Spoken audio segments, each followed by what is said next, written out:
Hello, I'm David Perry and I'm one of the Christian chaplains here at University Hospital in Southampton.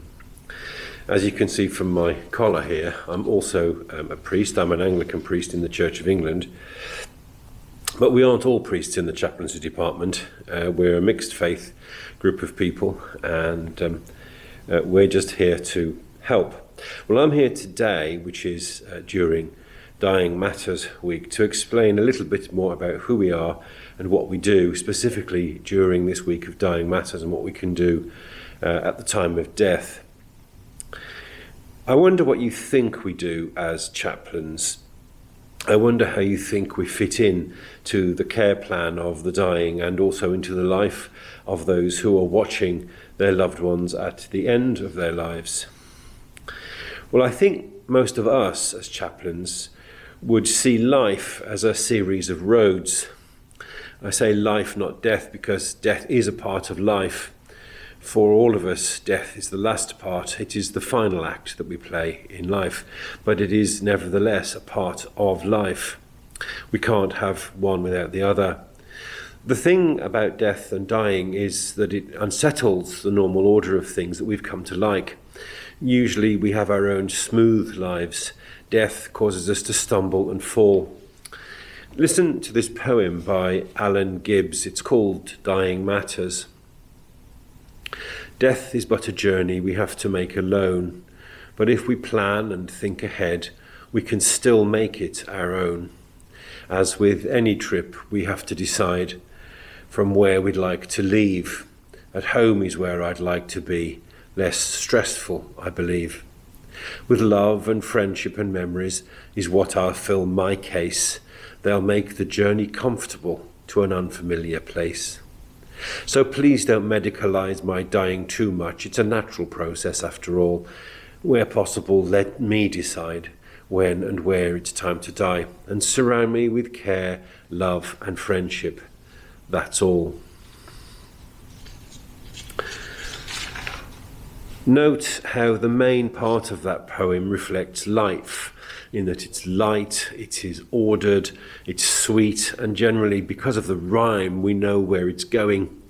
But that last verse brings us up short. It's harsh and it's disordered, and it's difficult to tell what's coming next. And yet still it is part of the poem. As chaplains, we see life like a road.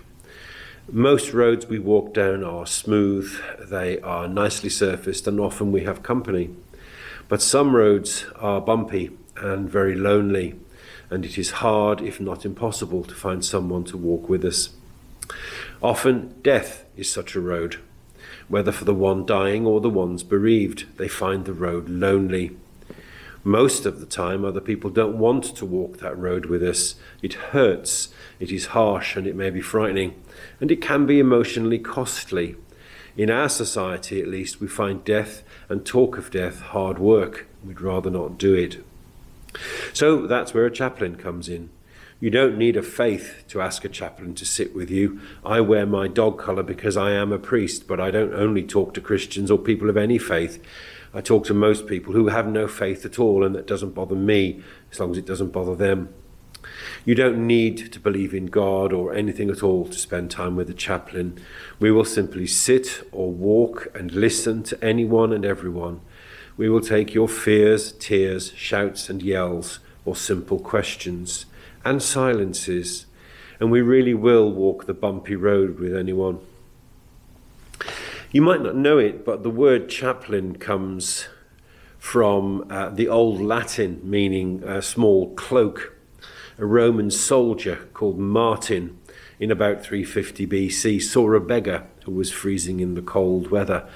So he took off his cloak and he cut it in half with his sword, and he gave one half to the beggar and one half he kept.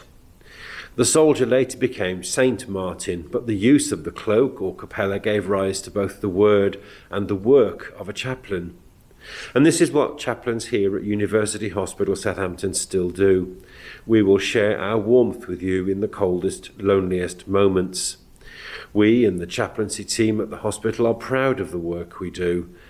Obviously, we would rather that no one has to walk a difficult road, But the fact of life is that sometimes we do. We can't stop there being difficult roads, but we hope we can make them less lonely. In the last line of that poem I read, the poet asks to be surrounded with care, love and friendship. That's all. And that's what chaplains here try to do.